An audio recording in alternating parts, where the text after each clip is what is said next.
Welcome to Confucian Ethics. First, let us take a look at the three aims of Confucius in his teachings. Number one is reform the government and society. Number two, to educate the people. And number three, to transmit the culture of the Zhou dynasty. The aim of moral education for Confucius is for a person to become a chungshu, a gentleman or a superior man. To become a gentleman, one must follow the way or the Tao. And this consists of four cardinal virtues: Ren, Yi, Zhi, Li. Now let's take a look at Li. Means good manners and right conduct. Li is the proper way of behaving in every occasion. Now, these are all listed in the classic, the Lichi, the Book of Rites. But for Confucius, what is important is the spirit of sincerity and respect for others in the performance of the of Li. Now, what is the purpose of Li? Li is for the sake of order and principle of society. The next virtue is the virtue of Zhi, translated as wisdom. For Confucius, knowledge is never for knowledge's sake. It is always for the sake of action.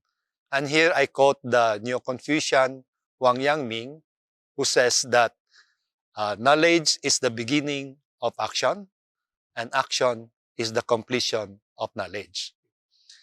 Now, when Confucius was asked for the meaning of Zhi, his answer was, Zhi is to know human beings. And when the stable was burned down, he did not ask about the horses. He asked about, was any person hurt? The next virtue is the virtue of Yi, translated as righteousness.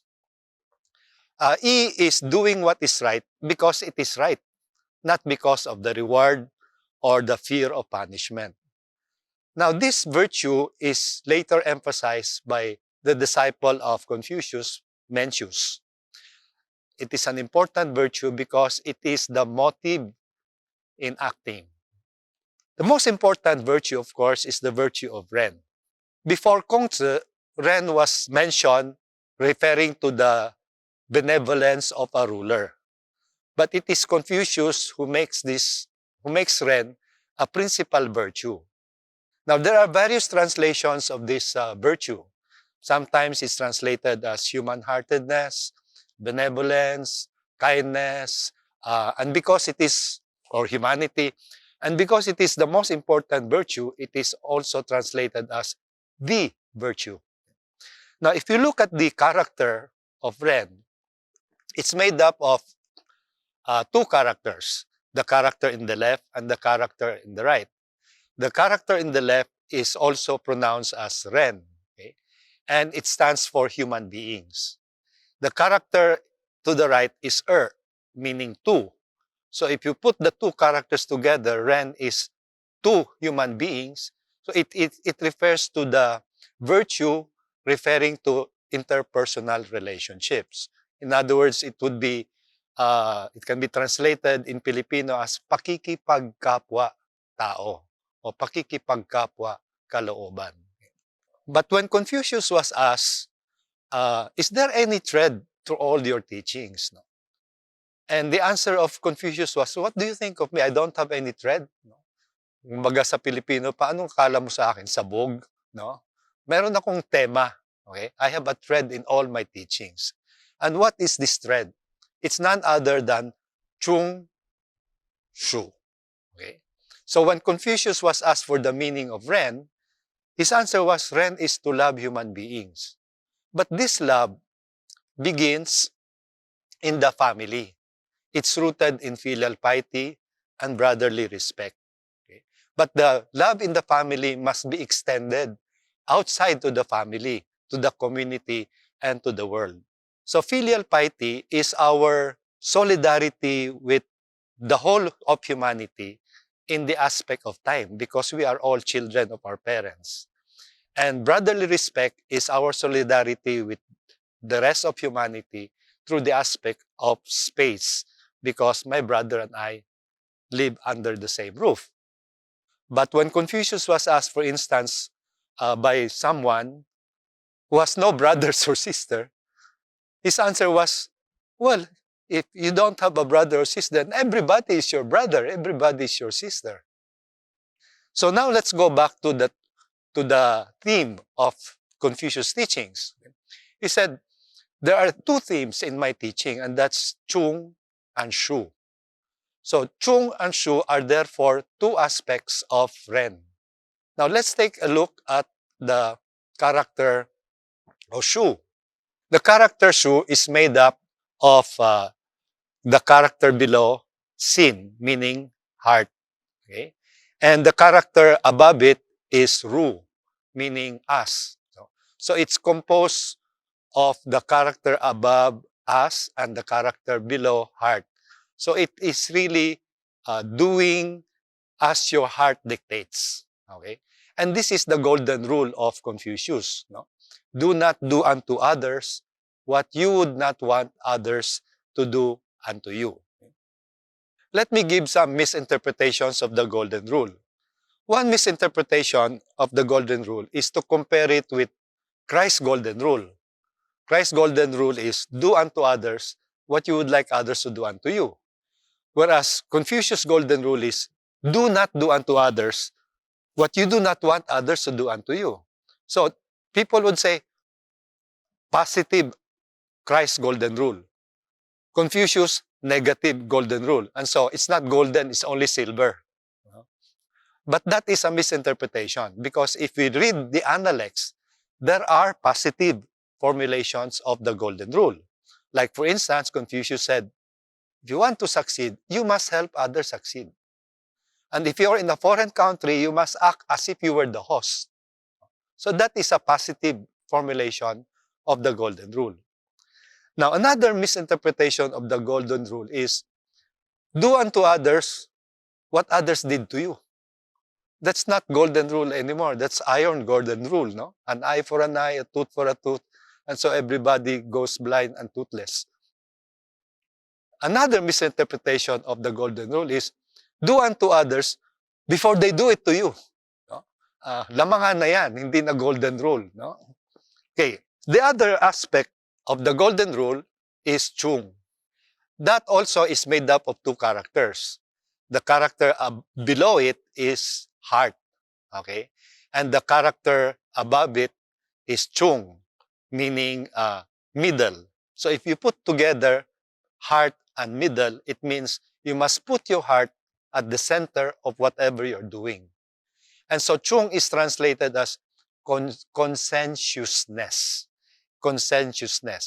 or being faithful to oneself, being true to oneself. I remember there was a commercial of a soft drink which says, magpakatotoo ka, no? Be true to yourself. So Chung is our duty to ourselves, whereas Shu, the golden rule, is our duty to others. Now, the two are aspects of the virtue of Ren, and therefore they cannot be separated. Chung is our duty to ourselves, Shu is our duty to ourselves. It's like you cannot separate love for oneself and love for others. No? If they are separated from each other, one is bound to misinterpret one or the other, as in the case of Immanuel Kant. Immanuel Kant, in his footnote to the groundwork of metaphysics of morals, he says that my categorical imperative is not the same as the golden rule. And that's because the golden rule is subjective, okay? Whereas the categorical imperative is objective. It's universal. Okay? And he cites two instances of the golden rule. He says that in order to avoid doing good to others, you can say, I do not want others to help me in my problems. Therefore, I will not help others in my problems. Okay? Or another instance that he says is, a criminal can say to the judge, hey, judge, you don't want to be judged, right? So don't judge me. Or a student can say to the teacher, hey, teacher, you don't want to be flanked, right? So don't flank me. No? Don't do to others what you do not want others to do unto you. But that is because the golden rule, Shu, is separated from Chung, or your being true to yourself. If you are true to yourself, you don't want that others will not help you in your problems.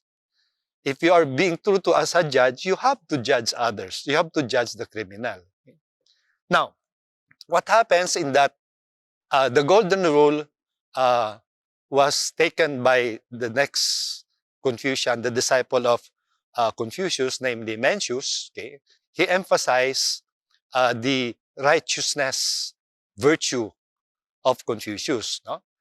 Although the humanistic basis of the golden rule is universal, in application, it has to be graded. It admits of gradation. In other words, you must start with the family and extend it to the community. You cannot love a stranger the same way as you would love your parents or your siblings. Okay? So there is a gradation in the application of the golden rule. Now, with righteousness, therefore, Mencius prioritize the path, implied the path of priorities. In other words, priorities involves gradation and distinction. Okay? Then what happened to the golden rule in Neo-Confucianism is that it was extended not only to human beings, but to the whole of nature. So there is a movement in the application of the golden rule from a hierarchical relationship of roles in society, eventually to a universal realization or relationship with the whole of nature. So, if we look at the ethics of Confucius, it really centers on the golden rule. No? The ethics of reciprocity is really found in all religions. Okay? In Hinduism, also in Buddhism. Now, in the Eastern tradition, religion and philosophy are interrelated in the sense that philosophy and life are one. Now, a tradition is alive if it provides a basis of making the right decisions to the problems of the day. And so we have the relevance of the golden rule lies in the universalization and expansion. Because if we look at the world today, more and more our relationships with others are mediated by science and technology. For example, by the cell phone, the internet. And so we need to expand our notion of neighbor as proposed by the late Professor Imamichi in Japan. Also, there is so much violence in our world today. As Imamichi has noted, we are exposed to the threat of 7 untimely deaths. Starvation, death from accidents, death in war, death from pollution, death through terrorism, suicide, and murder. And so there existed in the past. But today, atrocious termination of human life, which should be protected through technology and human rights, are far more common than in any previous century. So the golden rule as the ethics in Confucianism, Buddhism, and Hinduism may offer us a way out of violence in our world today.